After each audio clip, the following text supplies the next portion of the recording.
Shri Radhe ITI electrician technical class में आप सभी का स्वागत है। हम पिछली क्लास में पढ़ रहे थे डीसी जनरेटर। हम पिछली क्लास में पढ़ रहे थे डीसी जनरेटर। तो डीसी जनरेटर के बारे में हमने काफी कुछ पढ़ चुका है।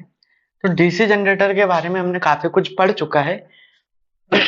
तो आज हम इसके पिछली क्लास में जहां तक पढ़े थे उसके आगे का पढ़ेंगे। हम देख रहे थे पिछली क्लास में आर्मेचर के बारे में, कम्यूटेटर के बारे में, कार्बन ब्रश के बारे में, है ना। तो ये सब चीज हम देख चुके थे और हमारा चल रहा था आर्मेचर का टॉपिक। आर्मेचर के बाद में चलता है, आर्मेचर में हम कॉपर की बाइंडिंग करते हैं। तो हम पढ़ रहे थे बाइंडिंग के बारे में, ठीक है। तो हम बाइंडिंग के बारे में पढ़ाई कर रहे थे। तो अब हम देखते हैं कि आगे बाइंडिंग में होता क्या क्या है ना। तो पिछली क्लास में हमने देखा कि कॉइल क्या होती है ना। कॉइल क्या होती है? कॉइल ऐसे एक कॉइल में दो चालक तार होते हैं और इसमें ये एंड कनेक्शन होते हैं, है ना। तो इस प्रकार से हमारी ये कॉइल होती है। इसके बाद में हमने देखा था कॉइल स्पेन, या इसी को बोलते हैं कॉइल पिच। तो हमारी कॉइल पिच क्या है? जैसे ये एक कॉइल है तो दोनों चालक के बीच का फैलाव जो होता है हमारा क्या कहलाता है? कॉइल पिच कहलाता है, ठीक है। हमारा दोनों चालक के बीच के फैलाव, एक कॉइल के दोनों चालक के बीच का फैलाव हमारा कॉइल पिच कहलाता है। तो हमने ये देखा था। इसके बाद में हमने देखा था एक होती है पोल पिच। तो पोल पिच क्या होती है? आर्मेचर में कंडक्टर की संख्या या स्लॉट्स की संख्या के बटे में पोल, मतलब एक पोल में कितने आर्मेचर के कंडक्टर को घेरता है। जैसे ये हमारा ये आर्मेचर है, इसमें ये कंडक्टर है और एक हमारा ये पोल होता है। तो एक पोल हमारा कितने कंडक्टर को घेरता है या कितने स्लॉट्स को घेरता है, तो हमारा क्या हो जाता है, ये हमारा पोल पिच कहलाती है ना। ये जैसे एन पोल है और ये हमारे 1 2 3 4 कंडक्टर को घेर रहा है, तो हमारी पोल पिच कितनी हो जाएगी? 4 हो जाएगी। तो हमने पोल पिच का फॉर्मूला क्या था? आर्मेचर चालकों की संख्या या स्लॉट्स प्रति पोल, ठीक है। तो ये हमने पिछली क्लास में ये देखा था। अब इसके आगे हम कंटिन्यू करते हैं। आज हम इंपॉर्टेंट चीज देखने वाले हैं, बाइंडिंग का भाग। तो बाकी इंपॉर्टेंट तो सारी चीजें ही है, लेकिन आज फिर थोड़ी सी ज्यादा इंपॉर्टेंट चीजें होंगी। हम आर्मेचर में बाइंडिंग करते हैं। आर्मेचर में बाइंडिंग करते हैं, ठीक है। जब हम आर्मेचर में बाइंडिंग करते हैं तो इसमें क्या उत्पन्न होती है? ईएमएफ उत्पन्न होती है। क्या में? बाइंडिंग में जो कॉपर कंडक्टर होते हैं उसमें हमारी ईएमएफ उत्पन्न होती है। तो हम ईएमएफ की गणना कैसे करते हैं? तो जो बाइंडिंग में हम जब आर्मेचर घूमता है, इसमें बाइंडिंग में ईएमएफ प्रेरित होती है, ईएमएफ उत्पन्न होती है, तो उसकी गणना कैसे करते हैं? तो उसका फॉर्मूला होता है, ईएमएफ का फॉर्मूला होता है E Z N upon 60 into P upon A, ठीक है। हमारा ये फार्मूला होता है जब हम आर्मेचर घुमाते हैं, जब चालकों में हमारा ईएमएफ उत्पन्न होते हैं, तो इसको इस सूत्र के द्वारा हम ईएमएफ की गणना करते हैं, ठीक है। इसे नोट कर लो। अब इसमें ये देखते हैं हमारा ई क्या है। हमारा ई यहाँ पे ईएमएफ है ना। और फाई क्या है? हमारा फाई क्या है यहाँ पे?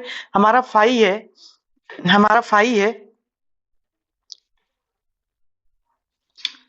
प्रति पोल चुंबकीय फ्लक्स, प्रति पोल चुंबकीय फ्लक्स। हमारे जेट क्या है? आर्मेचर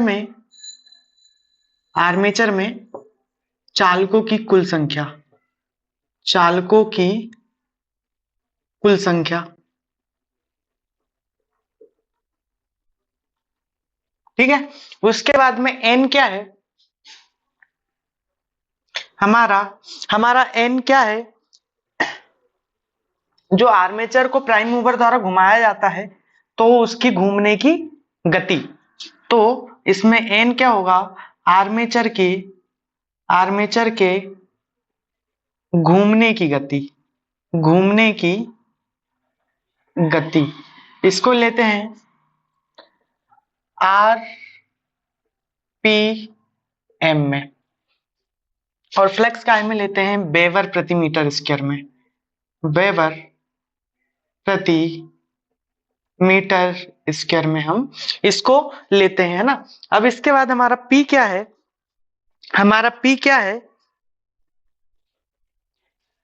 ये इसको वेबर में ही लेते हैं, सॉरी, है ना, इसको वेबर में लेते हैं। और हमारा जो P है ये है पोल की संख्या, पोल्स की संख्या। और A क्या है?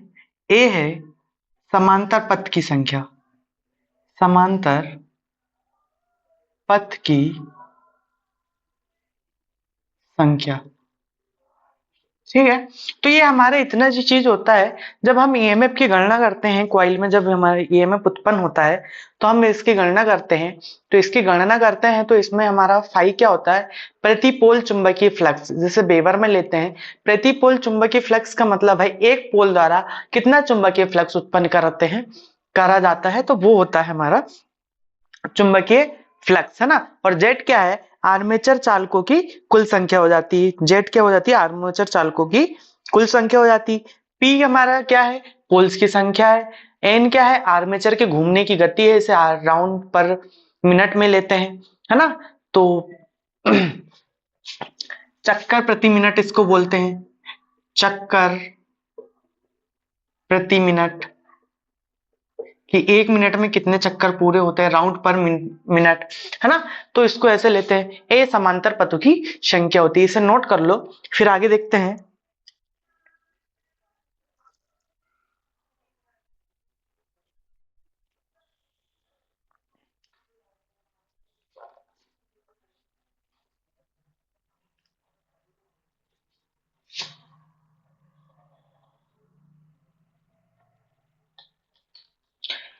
एक बार क्वेश्चन पूछा गया था कॉम्पिटिटिव एग्जाम में। क्वेश्चन था डीसी जनरेटर में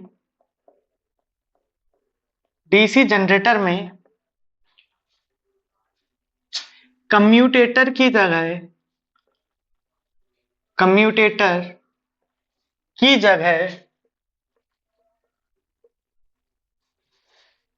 स्लिप रिंग लगा दिया जाए, स्लिप रिंग लगा दिया जाए तो क्या होगा?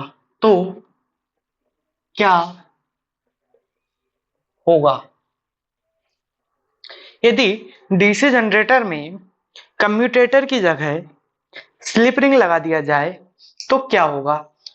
यदि डीसी जनरेटर में हम कम्यूटेटर की जगह स्लिप रिंग लगा देंगे तो हमारा आउटपुट में एसी प्रकार की विद्युत ऊर्जा प्राप्त होगी। हमें डीसी की जगह एसी मिलने लगेगी, डीसी सप्लाई की जगह एसी सप्लाई मिलने लगेगी, है ना। तो हमारा आंसर होगा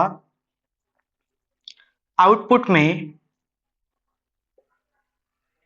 एसी प्राप्त होगी। ठीक है, आउटपुट में क्या? एसी प्राप्त होगी, डीसी की जगह हमारे एसी प्राप्त होगी।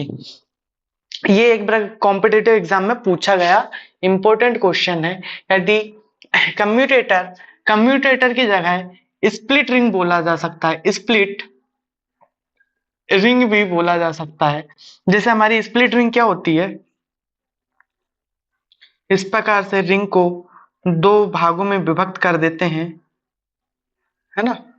और एक रिंग होती है, ये स्प्लिट रिंग होती है, स्प्लिट रिंग होती है। और ये होती है स्लिप रिंग, स्लिप रिंग। तो स्प्लिट रिंग में हमें क्या मिलता है, स्प्लिट रिंग में डीसी मिलती है, और स्लिप रिंग में क्या मिलता है, हमें एसी मिलती है।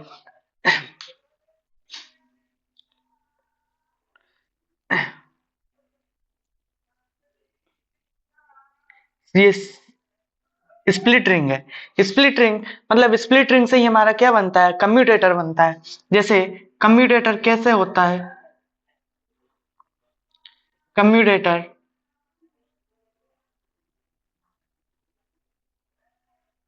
जैसे हमने दो भागों में विभक्त करे तो ये स्प्लिट रिंग बन गई, और इसे दो से ज्यादा भागों में विभक्त करेंगे तो हमारा क्या बन जाएगा, ये कम्यूटेटर बन जाएगा। और यहाँ पे हम क्या रखते हैं,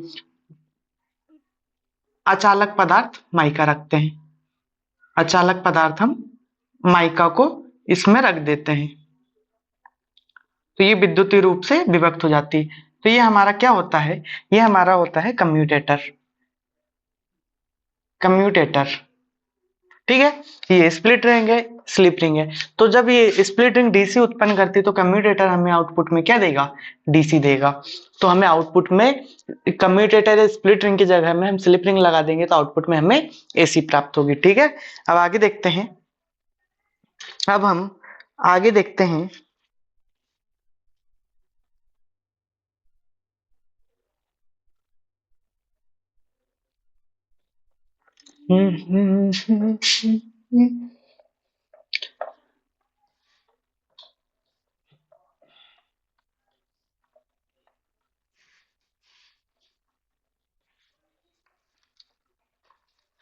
आगे देखते हैं इसमें,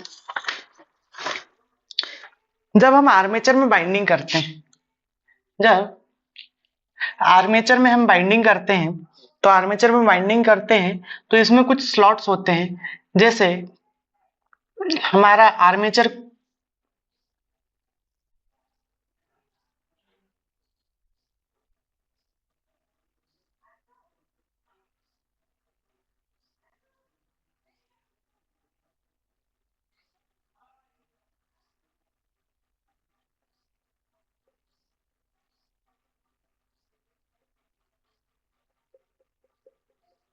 ये हमारी शाफ्ट होती है, और इसमें कुछ इस प्रकार से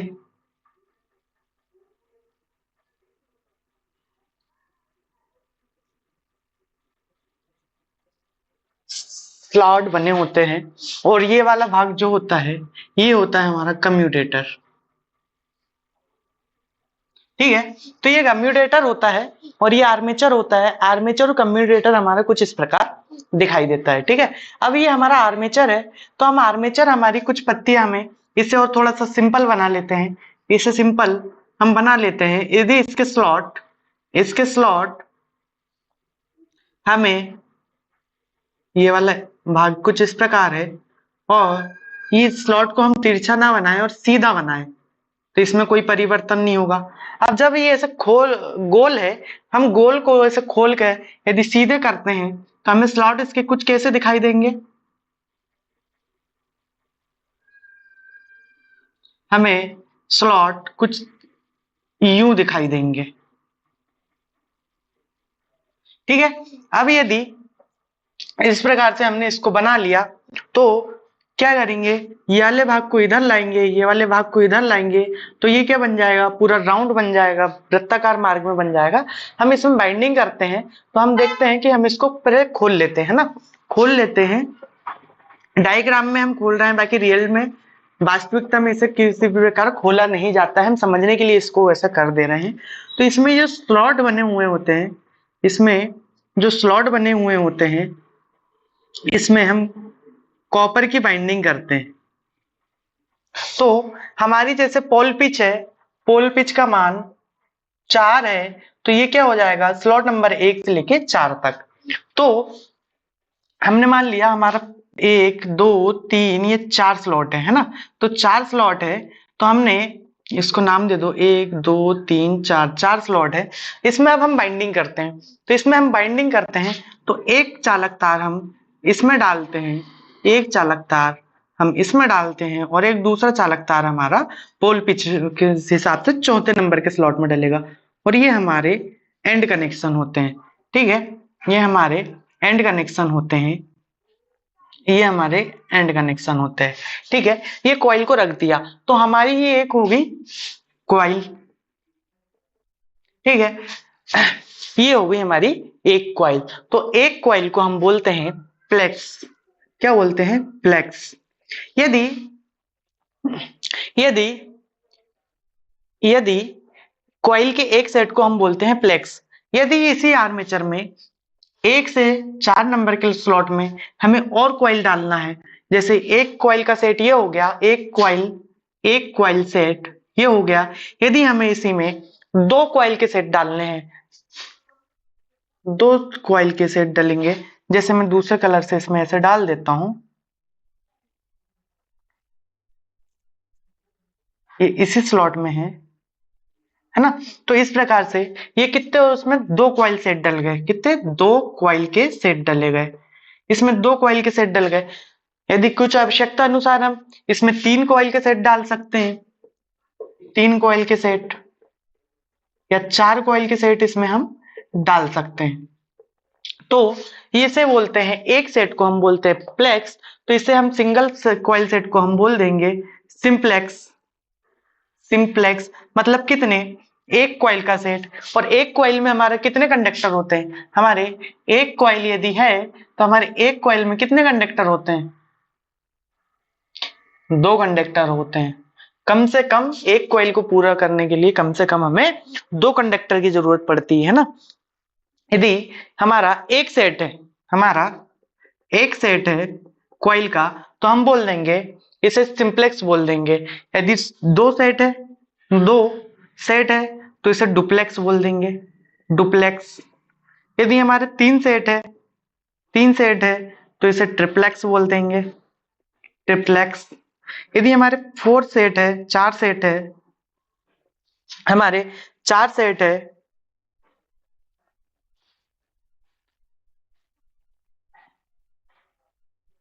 क्वार्टप्लेक्स, इसको ऐसे बोल देंगे, है ना। तो हमारे इस हिसाब से हमारे सिंप्लेक्स, डुप्लेक्स, ट्रिप्लेक्स, क्वार्टप्लेक्स इसको ऐसे बोला जाता है। ठीक है, अब इसके बाद में ये प्लेक्स हो गया। तो प्लेक्स क्या होता है, आप यहाँ पे साइड हेडिंग डालो, multiplex binding, multiplex binding, multiplex binding. और ये डायग्राम बना लो और इसमें नोट करो, डायग्राम बना लो और इसमें नोट करो, मल्टीप्लेक्स बाइंडिंग में यदि आर्मेचर में बाइंडिंग को, यदि आर्मेचर में वाइंडिंग को, यदि आर्मेचर में बाइंडिंग के एक से ज्यादा, आर्मेचर में बाइंडिंग के एक से ज्यादा सेट को, एक से ज्यादा सेट को, एक से ज्यादा सेट को रखा जाता है, या एक से ज्यादा सेट का प्रयोग किया जाता है, एक से ज्यादा संपूर्ण सेट का, है ना, एक पूरी कंप्लीट कॉइल का, कंप्लीट कॉइल का प्रयोग किया जाता है, तो इस प्रकार की बाइंडिंग, इस प्रकार की बाइंडिंग मल्टीप्लेक्स बाइंडिंग कहलाती है, इस प्रकार की बाइंडिंग मल्टीप्लेक्स बाइंडिंग कहलाती है। इसमें ये, यदि कॉइल का एक सेट हो तो उसे सिंप्लेक्स बोलेंगे, यदि कॉइल के 2 सेट हो तो उसे डुप्लेक्स बोलेंगे, यदि कॉइल के 3 सेट हो तो उसे ट्रिप्लेक्स बोलेंगे, और 4 सेट हो तो क्वार्टर प्लेक्स बोलेंगे। ठीक है, अब नेक्स्ट देखते हैं, हमारा होता है एक प्रकार की बाइंडिंग होती है लैप बाइंडिंग, और दूसरी बाइंडिंग होती है वेब बाइंडिंग। एक बाइंडिंग होती है लैप बाइंडिंग और दूसरी बाइंडिंग होती है वेब बाइंडिंग।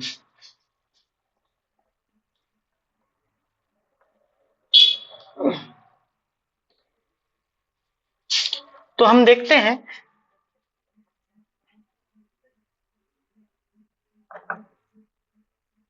हम देखते हैं लैप बाइंडिंग, लैप बाइंडिंग। तो लैप बाइंडिंग क्या होती है? यदि हमारा एक प्रकार का ये आर्मेचर है, इसमें हमने ये स्लॉट बनाए हैं,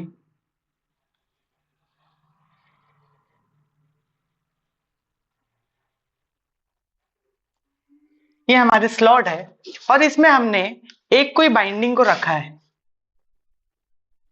ये हमारी ये बाइंडिंग है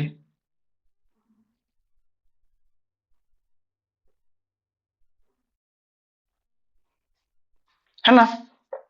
ये हमारी एक पोल की बाइंडिंग यदि हम करते हैं, सिंगल पोल बाइंडिंग, एक पोल की यदि हम बाइंडिंग करते हैं, तो इसमें यदि एक कॉइल है तो ये नॉर्मली बाइंडिंग लैप बाइंडिंग के अंतर्गत आता है। यदि इसमें प्लेक्स की संख्या बढ़ानी है, इसमें यदि प्लेक्स की संख्या बढ़ानी है तो क्या करेंगे, हम एक और कॉइल को हम इसमें और बिठा देंगे, इसी स्लॉट में, इसी स्लॉट में हम एक कॉइल को और बिठा देंगे। तो ये हमारी कौन सी बाइंडिंग हो जाएगी? ये हमारी डुप्लेक्स बाइंडिंग हो जाएगी। ठीक है, यदि हम इसमें एक और सेट को बिठा दे, कॉइल के एक और कंप्लीट सेट को इसमें बिठा दे, रख दे या बाइंडिंग कर दे, तो हमारा एक और ये 3, तो ये हमारी क्या हो जाएगी? ट्रिप्लेक्स हो जाएगी। ठीक है, तो ये लैप बाइंडिंग के अंतर्गत आती, लैप बाइंडिंग के अंतर्गत आती है। ठीक है, अब इसमें यदि हम देखते हैं, इसमें हम देखते हैं कि जो यदि सिंप्लेक्स बाइंडिंग है, सिंप्लेक्स बाइंडिंग है, तो सिंप्लेक्स बाइंडिंग है तो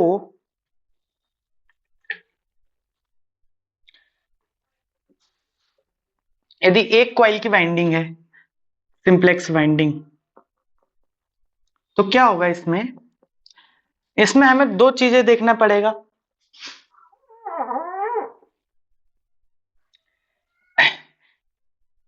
इसमें पैरेलल पाथों की संख्या, इसमें जो समांतर पथ है, जैसे 1 2 3 4 5 6, ट्रिप्लेक्स वाइंडिंग में हमारे 6 हो गए, और सिंप्लेक्स वाइंडिंग में कितने होंगे?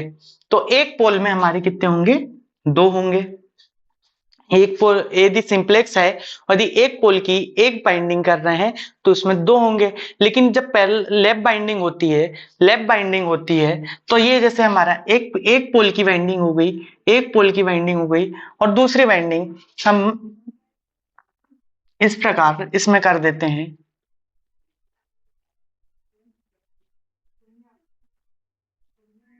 तो ये दूसरे पोल की बाइंडिंग हो जाएगी। ठीक है, तो हमारे एक आर्मेचर, एक जनरेटर को बनाने में कम से कम 2 पोल तो होते हैं, मैक्सिममली 2 के गुणज में हो सकते हैं, 2 4 6 8 10 ऐसे पोल हमारे जनरेटर में बनाए जा सकते हैं। तो मिनिमम कम से कम 2 पोल होते हैं, तो 2 पोल की बाइंडिंग करते हैं, तो इसमें 2 पोल, तो एक पोल में हमारा क्या है?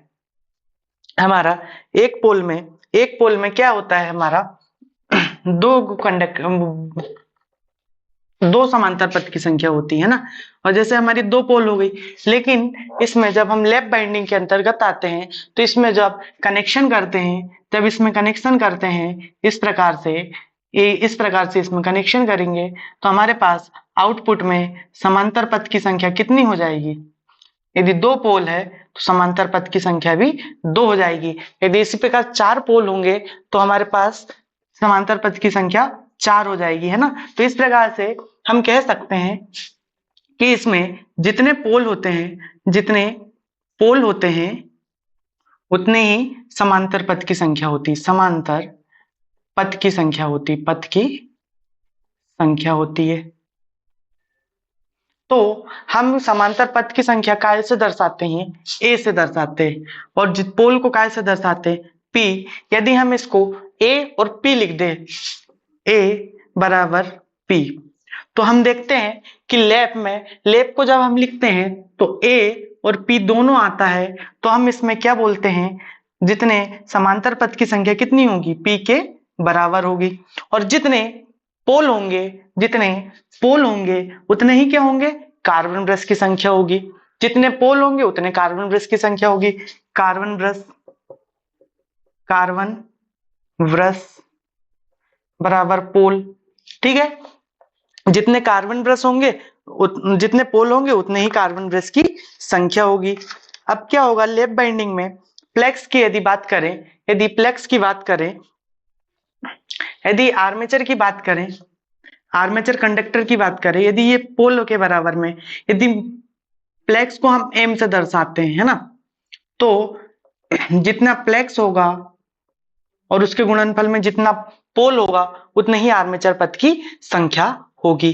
जैसे यहाँ पे देखते हैं ए बराबर एम इंटू पी करते हैं। जैसे हमारा दो पोल की है तो हम इसमें सिंप्लेक्स बाइंडिंग है, यदि हम दो पोल के लिए देखें, दो पोल के लिए और आर्मेचर कंडक्टर की संख्या देखेंगे तो हमारा प्लेक्स क्या है, यदि सिंप्लेक्स में देखते हैं सिंप्लेक्स तो ये एक है, एक सेट है, तो पोल कितने हैं, दो हैं, तो हमारा आर्मेचर पथ की संख्या दो हो जाएगी।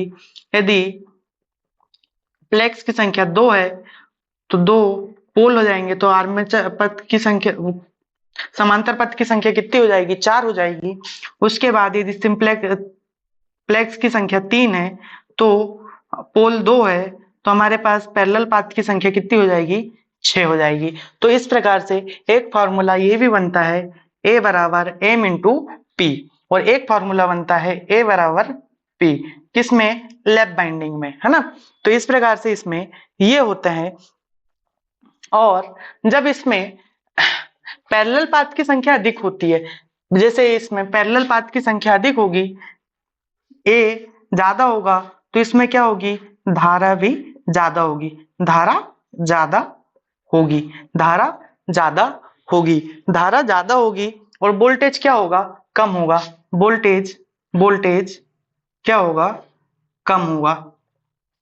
जब पैरेलल पाथ की संख्या इसमें ज्यादा होगी लैप बाइंडिंग में, तो हमारा इसमें वोल्टेज क्या होगा, कम होगा, तो इसमें वोल्टेज कम होता है ना। इस प्रकार से ये लैप बाइंडिंग होती है। अब लैप बाइंडिंग के बाद में हम आगे देखते हैं web binding. Web binding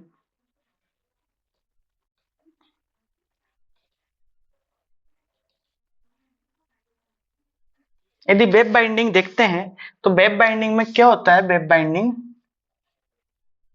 web binding, तो वेब बाइंडिंग इस प्रकार से ये आर्मेचर स्लॉट होते हैं। तो इसमें यदि वेब बाइंडिंग करते हैं तो वेब बाइंडिंग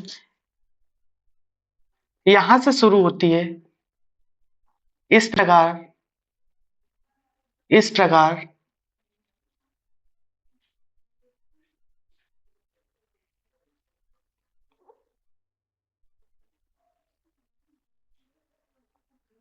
इस प्रकार से वेब बाइंडिंग होती है। तो वेब बाइंडिंग से मतलब है एक वेब की तरह ये चलती है। जैसे हमारी वेब क्या होती है, इस प्रकार से ये वेब हमारी चलती है, उसी प्रकार से हम वेब बाइंडिंग करते हैं। इसकी आकृति के आधार पर इसका नाम होता है वेब बाइंडिंग। तो इसका वेब बाइंडिंग होता है तो बाहर में हमें कितने भी पोल हो बीच में, ये P1 P2 P3 इस टाइप से कितने भी 4 5 6 8 10 जितने भी पोल हो, वैसे दो के गुणज में होते हैं पोल, जैसे दो पोल होंगे, 4 पोल होंगे, 6 पोल होंगे, 8 पोल होंगे, 10 पोल होंगे। तो हम देखते हैं आउटपुट में हमें कितने परिपथ, समांतर परिपथ मिलते हैं, दो, दो, तो ये दो के बराबर में होता है। इसमें इसमें दो के बराबर में होता है। यदि प्लेक्स के मामले में बात करें तो जितना प्लेक्स होगा, प्लेक्स को हम दर्शाते हैं m से और गुणित दो, मतलब समांतर पथ की संख्या में अधिकतम दो होती है और जितना प्लेक्स होगा उसके हिसाब से इसमें संख्या बढ़ जाएगी। और इसमें इसमें कार्बन ब्रश कितने होंगे, जब समांतर पथ दो है तो इसमें कार्बन ब्रश कितने होंगे, कार्बन ब्रश भी दो होंगे, कार्बन ब्रश भी कितने होंगे, दो होंगे। ठीक है, कार्बन ब्रश इसमें कितने होंगे, दो होंगे, कार्बन ब्रश इसमें दो हो सकते हैं। तो इसमें सिर्फ दो परिपथ होता है, इसलिए क्या बोलते हैं इसको, द्विपरिपथ बाइंडिंग भी बोलते हैं, द्विपरिपथ बाइंडिंग भी इसको बोलते हैं। ठीक है, इसमें दो परिपथ होते हैं इसलिए इसे द्विपरिपथ बाइंडिंग भी बोलते हैं। तो अब इसमें नोट कर लो, अपन एक टेबल बना लेते हैं। इसमें एक टेबल बना लेते हैं।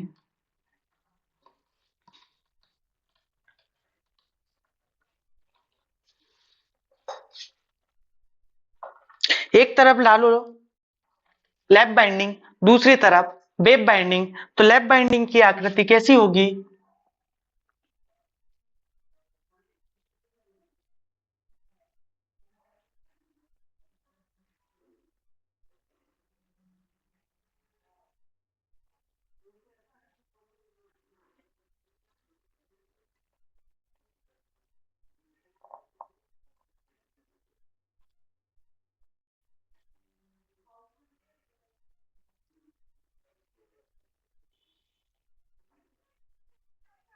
इस प्रकार से हमारी लैप बाइंडिंग होगी।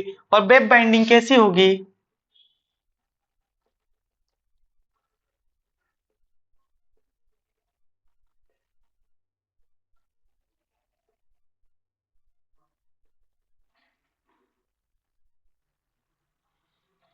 ये हमारी वेब बाइंडिंग हो जाएगी और ये हमारी लैप बाइंडिंग हो जाएगी। लैप बाइंडिंग हो जाएगी। तो लैप बाइंडिंग में लिखो, इसमें लिखो कार्बन ब्रश की संख्या कितनी होगी?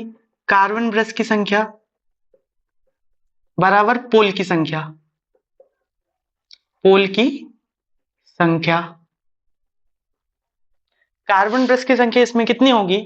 पोल की संख्या के बराबर। अब इसमें कितनी होगी कार्बन ब्रश की संख्या? कार्बन ब्रश की संख्या वेब बाइंडिंग में, कार्बन ब्रश की संख्या वेब बाइंडिंग में कितनी होगी? 2 होगी। इसमें लैप बाइंडिंग में जितने पोल होंगे उतने कार्बन ब्रश होंगे और वेब बाइंडिंग में सिर्फ कितने होंगे? ब्रश सिर्फ 2 होंगे। अब 2 होंगे, इसमें अब हम देखते हैं समांतर पथ की संख्या। समांतर पथ की संख्या, समांतर पथ की संख्या।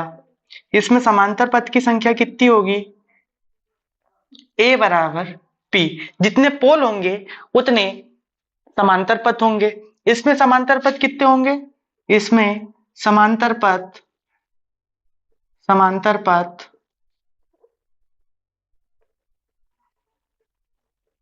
2 होंगे। ठीक है, इसमें समांतर पथ कितने होंगे? 2 होंगे। अब इसके बाद में यदि प्लेक्स के मामले में बोले कि जितना प्लेक्स होगा, तो प्लेक्स क्या होता है? जैसे सिंप्लेक्स है, डुप्लेक्स है, ट्रिप्लेक्स है, तो प्लेक्स को हमने एम से दर्शाते हैं। तो हम देखते हैं कि मल्टीप्लेक्स बाइंडिंग में क्या है? मल्टीप्लेक्स बाइंडिंग में, मल्टीप्लेक्स बाइंडिंग में क्या होता है? समांतर प्लस, इसमें लिखेंगे मल्टीप्लेक्स, मल्टीप्लेक्स बाइंडिंग में, मल्टीप्लेक्स बाइंडिंग में समांतर पथ की संख्या, समांतर पथ की संख्या। अब मल्टीप्लेक्स बाइंडिंग है तो उसमें क्या होगा? ए बराबर एम इंटू पी। मल्टीप्लेक्स से हम गुणा कर देंगे। इसमें क्या लिखेंगे? इसमें हम लिखेंगे मल्टीप्लेक्स, मल्टीप्लेक्स आर्मेचर बाइंडिंग में, आर्मेचर वाइंडिंग में समांतर पथ की संख्या, समांतर पथ की संख्या कितनी हो जाएगी? ए बराबर एम इंटू 2। मतलब इसमें कितनी? 2 थी, उसमें प्लेक्स से गुणा कर देंगे। अब इसके बाद में हम देखते हैं इसमें पोल की संख्या कितनी होगी? लैप बाइंडिंग में, लैप बाइंडिंग में पोल की संख्या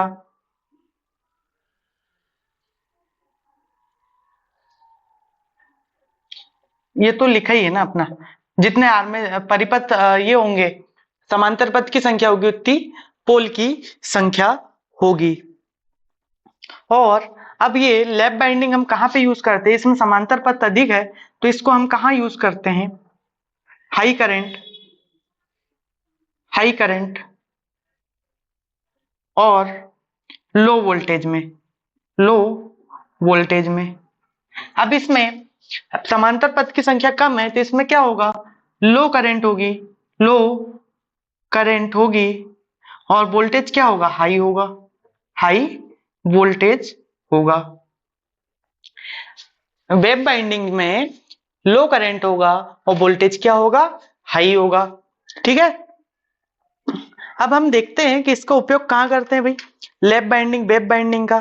तो मल्टीप्लेक्स बाइंडिंग का प्रयोग, जैसे अब इसमें मल्टीप्लेक्स बाइंडिंग का प्रयोग होता है, तो हम देखते हैं मल्टीप्लेक्स लैप बाइंडिंग का उपयोग।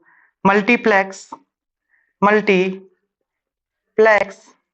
लैप बाइंडिंग का उपयोग, लैप बाइंडिंग का यूज, मल्टीप्लेक्स लैप बाइंडिंग का यूज हम कहां करते हैं, हाई करंट जहां पे आवश्यकता होती है, जहां पे हाई करंट होती है वहां पे हम इसका उपयोग करेंगे। और करंट हाई होगी तो वोल्टेज क्या होगा, लो होगा, वोल्टेज लो होगा। ठीक है, और इसका उपयोग कहां करेंगे हम, लो करंट वेल्डिंग वाले वेल्डिंग कार्य में जहां पे करंट की, सॉरी, मल्टीप्लेक्स वाइंडिंग का हम इसका उपयोग करेंगे वेल्डिंग में, यहां पे करेंगे। वेब बाइंडिंग का, लैप बाइंडिंग का उपयोग हम काय में करते हैं, वेल्डिंग कार्य, वेल्डिंग जनित्र में, वेल्डिंग मशीन जिससे चलती है, चलाने के लिए जिस जनरेटर का उपयोग करते हैं उसमें हम वेल्डिंग कार्य में हम किसका, लैप बाइंडिंग का उपयोग करते हैं। और जहां पे एकदम हाई वोल्टेज की आवश्यकता होती है और करंट लो होता है, जहां पे करंट लो होता है, करंट का मान कम चाहिए होता है, वोल्टेज का मान ज्यादा चाहिए, तो ये जैसे हमारे अनुसंधान कार्यों में इसका उपयोग करते हैं, अनुसंधान कार्य में इसका उपयोग करते हैं। लैप बाइंडिंग में हाई करंट और लो वोल्टेज का उपयोग हम वेल्डिंग कार्य वाले जनरेटर में करते हैं और इसका अनुसंधान कार्यों में इसका उपयोग वेब बाइंडिंग का उपयोग करते हैं, है ना। तो इस प्रकार से थोड़े से एक दो यूज हमें पता रहना चाहिए, डायरेक्टली कभी कभी पूछ लेते हैं, तो ये हमें सारी चीजें इसको एकदम बहुत अच्छे से ये याद होनी चाहिए। जैसे कि लैप बाइंडिंग में हम देखते हैं, इसको याद करने का फॉर्मूला क्या है, इसमें A बराबर P है, लैप A और P, है ना। तो लैप A बराबर और P है, तो हमें देखना है कि समांतर पथ A बराबर P, जितना पोल होंगे उतने समांतर पथ होंगे, समांतर पथ कितने होंगे, जितने पोल होंगे उतने समांतर पथ होंगे। उसी प्रकार जितने पोल की संख्या होगी उतने कार्बन ब्रश की संख्या होगी, यहाँ पे कार्बन ब्रश की संख्या भी 2 होगी, समांतर पथ की संख्या भी 2 होगी। ठीक है, यदि आर्मेचर वाइंडिंग करते हैं, मल्टीप्लेक्स में करते हैं, तो पोल की संख्या में प्लेक्स की संख्या से गुणा कर देंगे। यहाँ पे भी समांतर पथ की संख्या में जो आर्मेचर पथ की संख्या है 2, उसमें हम क्या करेंगे, प्लेक्स से गुणा कर देंगे। यहाँ पे समांतर पथ की संख्या ज्यादा है, तो यहाँ क्या होगा, करंट हाई होगी और वोल्टेज लो होगा। यहाँ समांतर पथ की संख्या कम है, तो यहाँ पे करंट लो होगा और वोल्टेज हाई होगी। ठीक है, अब इसके बाद में हम एक क्वेश्चन देखते हैं, इसके बाद में हम एक क्वेश्चन देखते हैं, इसके बाद में हम एक क्वेश्चन देखते हैं, इससे संबंधित न्यूमेरिकल क्वेश्चन कैसे आते हैं वो देखते हैं।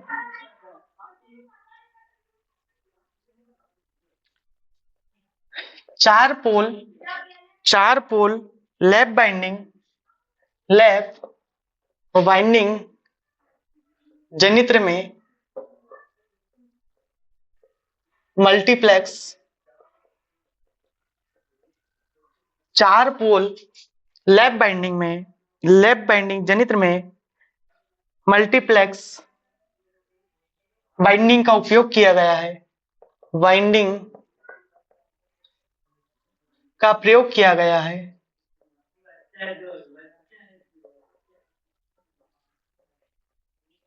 जिसमें प्लेक्स की संख्या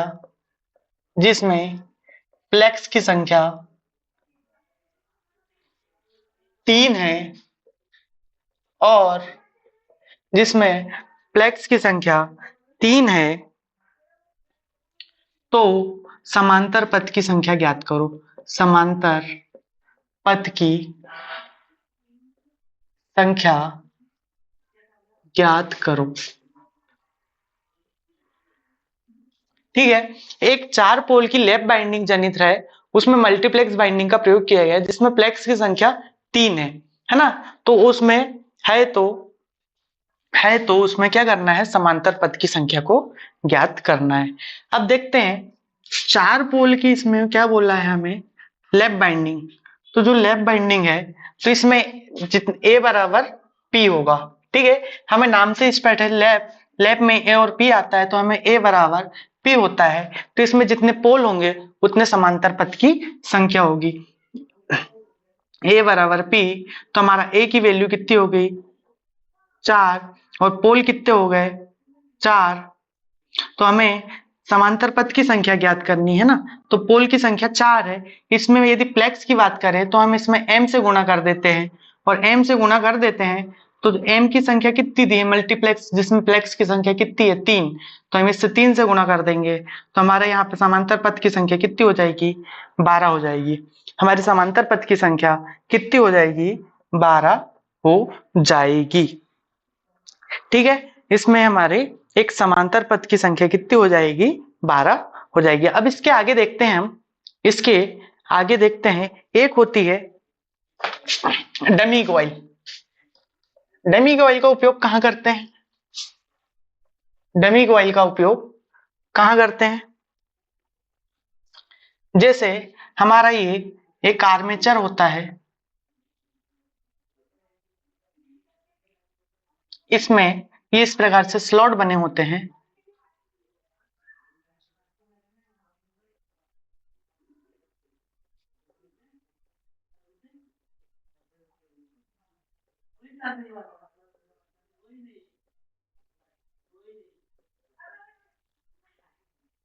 इस प्रकार से इसमें स्लॉट बने हुए हैं। तो इसमें यदि हम लैप बाइंडिंग करते हैं तो लैप बाइंडिंग इस प्रकार से,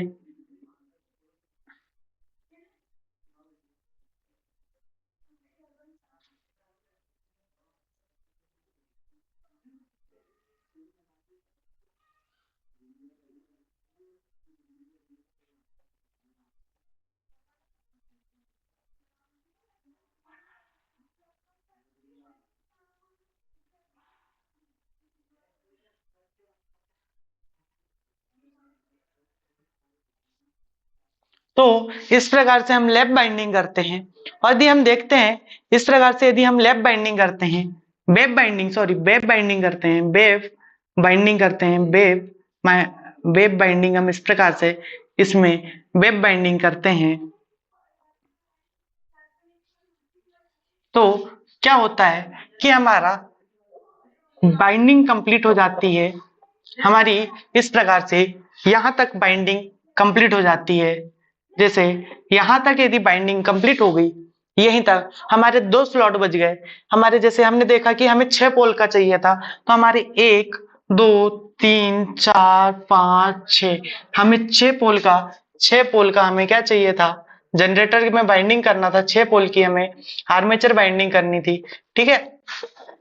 अब हमारे इसमें 1 या 2 स्लॉट खाली बच गए, 1 या 2 स्लॉट खाली बच जाते हैं तो इसमें हम एक डमी कॉइल का उपयोग करते हैं, एक कॉइल का उपयोग करते हैं जो कि विद्युतीय रूप से उसमें किसी प्रकार से उसका कनेक्शन नहीं करते हैं, तो उसे क्या बोलते हैं हम डमी कॉइल बोलते हैं, डमी कॉइल। इसे हम क्या बोलेंगे डमी कॉइल बोलते हैं। तो डमी कॉइल का उपयोग हम क्यों करते हैं, डमी कॉइल का उपयोग करते हैं क्योंकि यहाँ पे यदि इन बाइंडिंग का कुछ ना कुछ तो क्या होगा, वेट होगा, वेट होगा तो क्या होगा, अब ये इतनी जगह पे तो वेट होगा और यहाँ पे वेट नहीं होगा, तो ये जब आर्मेचर घूमेगा तो ये अनबैलेंस हो जाएगा, ये अनबैलेंस हो जाएगा। तो अनबैलेंस हो जाएगा तो ये जब ये घूमेगा तो इसमें क्या वाइब्रेशन होंगी, वाइब्रेशन वगैरह होंगी, इसलिए इसमें डमी कॉइल कर देते ताकि ये बैलेंस हो जाए। बैलेंस करने के लिए हम डमी कॉइल का उपयोग करते। तो डमी कॉइल में लिखो डमी कॉइल का प्रयोग, डमी कॉइल का प्रयोग यांत्रिक संतुलन के लिए, यांत्रिक संतुलन, मैकेनिकल बैलेंस, मैकेनिकल बैलेंस, यांत्रिक संतुलन प्रदान करने के लिए किसमें करते हैं, वेब बाइंडिंग में करेंगे, है ना। यांत्रिक संतुलन प्रदान करने के लिए वेब बाइंडिंग में करते हैं, वेब बाइंडिंग में करते हैं। अब बाकी देखेंगे नेक्स्ट क्लास में। अब अगला देखेंगे नेक्स्ट क्लास में टाइप ऑफ जनरेटर। जनरेटर अगली क्लास में हम जनरेटर के प्रकार देखेंगे कि कितने प्रकार के कौन कौन से जनरेटर होते हैं, उनके गुण क्या होते हैं, तो हम अगली क्लास में देखेंगे। आज में इतना ही था। Shri Radhe ITI electrician technical class के इस वीडियो को ज्यादा से ज्यादा लोगों तक शेयर कीजिए, उन तक जरूर पहुंचाइए जो लोग कॉम्पिटिटिव एग्जाम की तैयारी कर रहे हैं, उनको कम से कम किसी को तो फायदा हो। यदि आपके काम का नहीं है तो जिनके काम का है उनके पास तक जरूर पहुंचाए। मिलते हैं अगले क्लास में, तब तक के लिए बाय।